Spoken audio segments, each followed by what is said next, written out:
Are you thinking about becoming an expat and you're not sure if you should start depositing money or transfer large sums of money into a bank account of the new country? Well, stay tuned to this video. I'm going to explain to you exactly what I would do if I was in your shoes. Hey, Jason here. If you've been watching the channel, you've been seeing me now 9 years into this expat game.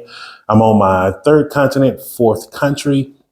And one of the things that I've started been doing in these YouTube videos is just sharing with you some of the things that I have learned along the route and sharing with you the things that have helped me to be successful in this journey as a full-time expat, living abroad for 9 years now. So let's go ahead and get into today's video.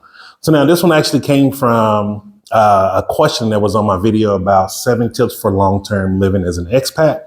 And this one says, the question asked, what is your advice about transferring large sums of money into a Zambia account? Now, the reason why they asked about Zambia is because I am residing in Zambia now.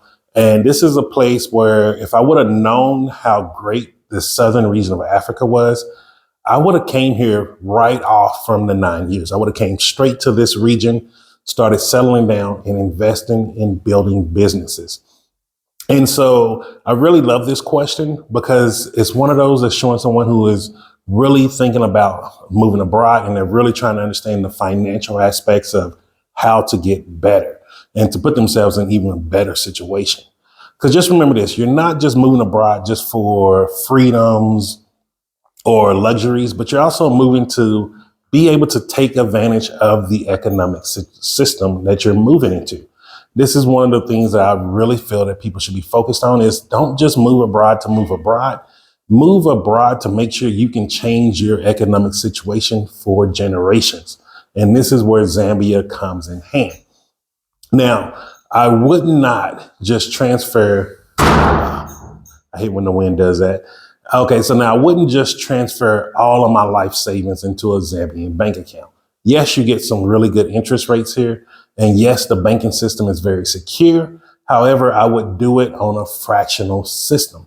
I would actually do things like what Grant Cardone and people like Robert Kiyosaki suggest, which is diversify yourself. Now, really hear me out when I say diversify.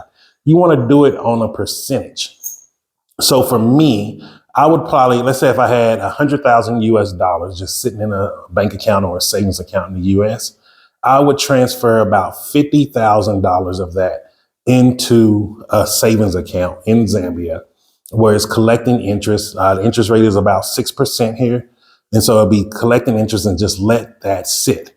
Now with the other 50,000, this is what I would do. I would take about $30,000 to $40,000 of that and use that for purchasing land. Not land in the city, I would be purchasing rural farm land. I mean, I would be going for traditional land where I can build farms and actually develop different little villages up. And the reason being is the governments are not coming to these areas. Like we have to understand like the way governments work, they're not able to fix the problems that in different regions and different areas. They just don't have the resources to do it. And most importantly, who was coming from the capital city to some of these villages to actually fix things? Look at the United States. You look at some of these inner cities and stuff, like what politicians are going there? No one. What politicians are going to the rural Appalachian areas to see what the people need there? No one is. So because the land is so much cheaper out here, you want to actually go there and actually start developing. So like in the Eastern province where I purchased 20 hectares of land, it cost me just barely over 130 US dollars.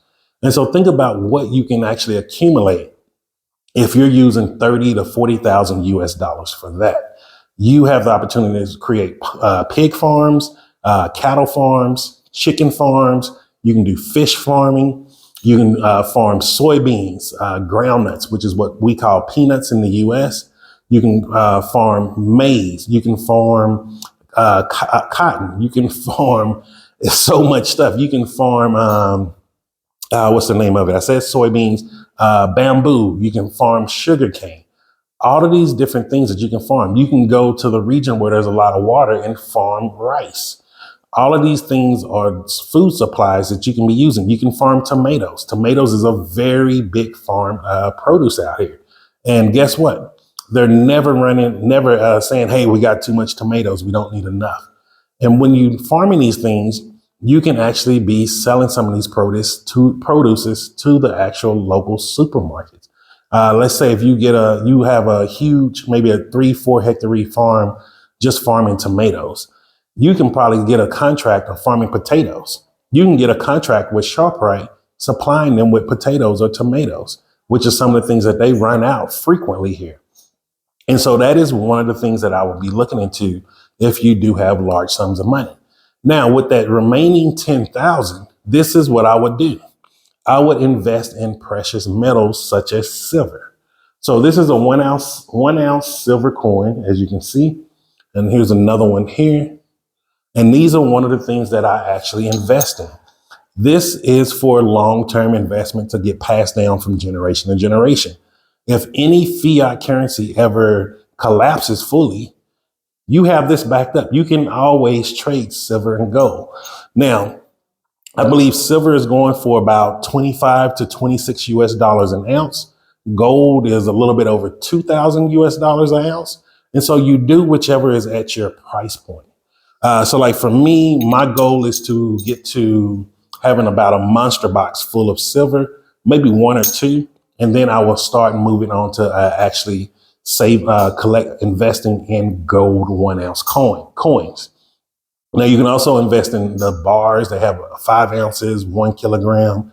I think they even have up to 100 ounces or something. Like it gets pretty heavy up there. If you don't know a silver company, you can use First Majestic Silver. They're out of Canada. This is actually a silver company that I actually invested on the stock market. So I have stocks with them. So that shows you how much I'm into it. And if you're in the United States, you can use American Gold and Silver. They're out of Austin, Texas, and they are very reputable, very safe to use. And so these are the ways that I would actually give you advice on investing large sums of money. You don't want to just throw a huge amount of fiat cash in any one banking system. Because if you remember, what was it, in 2010-ish, I believe, when banks such as Washington Mutual and all of those banks collapsed, that can happen at any given time at any place in the world. And so you want to protect yourself. Don't have yourself in a situation to where you're totally dependent on one organization. And then if something does happen where they mess up, then you're completely starting over from zero. And so I hope this really helped you out. If you have any more questions or comments, leave them down below. If you have any investments or strategies of how you would approach this and you've been a long-term expat too, leave that information down below.